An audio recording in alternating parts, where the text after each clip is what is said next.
Okay, now next question is what do you mean by outputs? Or what are outputs according to David Easton? Answer: we provide input to political system and political system convert these in policies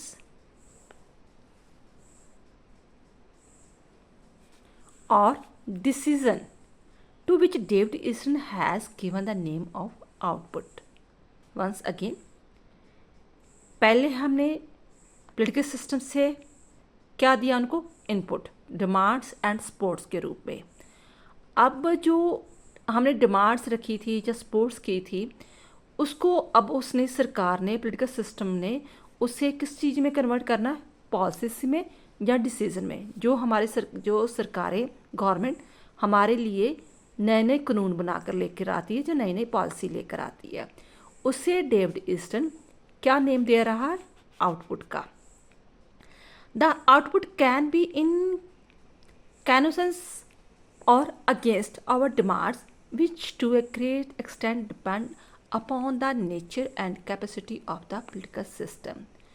जितनी हमने demands की थी या जो sports वगैरह की थी, वो पॉलिटिकल सिस्टम के एग्री भी हो सकती है और डिसएग्री भी हो सकती है। ये डिपेंड करता है कि पॉलिटिकल सिस्टम की कितनी कैपेसिटी है उन सारी डिमांड्स को फुलफिल करने की।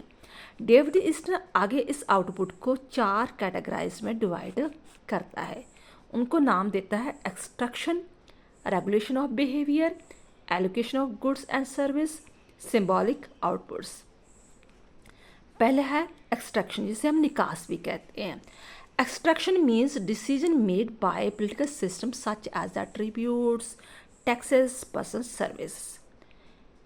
कहते हैं एक्सट्रैक्शन का मतलब यह है कि पॉलिटिकल सिस्टम हमें कुछ ऐसी जो ड्यूटीज़ देता है जो हमें फॉलो करनी ही पड़ती है, चाहे हम चाहते हैं चाहे नहीं चाहते।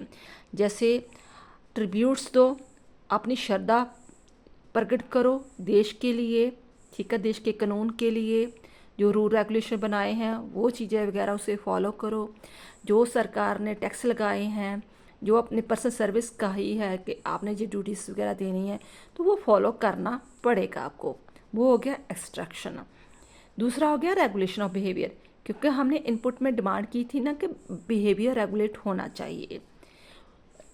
While living in an organized society, we have to make rules and regulation to regulate to the behavior of individual।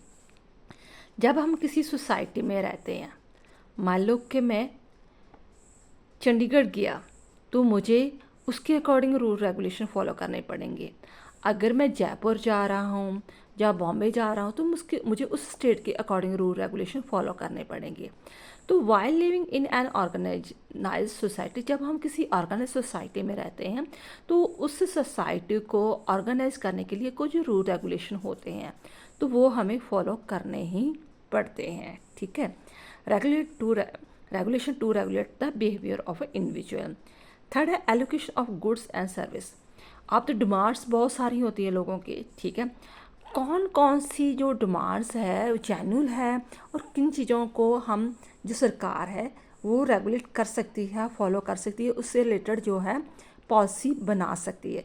ये चीज़ें सरकार है ना देखनी होती है। Every individual expects the fulfillment of the demands of the food, clothes, shelter and other service from the political system। ये तो बेसिक नीड्स है ना सभी की, तो हर इंडिविजुअल चाहता है कि मेरे सिर पर छत हो, खाना के लिए भोजन हो, ठीक है, और दूसरी जो शेल्टर हो, ये चीज़ें रोटी कपड़ा मकान, ये 3 बेसिक नीड्स हर एक की प्रत्येक व्यक्ति की पूरी होनी चाहिए। एंड फोर्थ है symbolic outputs. Every political system is based on the certain values or an ideology which is displayed by the political system through the display of the symbol। Her political system के कुछ symbolics होते हैं, ठीक है, values होती हैं, तो वो उसे टाइम टू टाइम डिस्प्ले वगैरह करते हैं। जे डेविड ईस्टन के हो गए output, extraction, regulation of the behaviour, allocation of goods and service and symbolic outputs.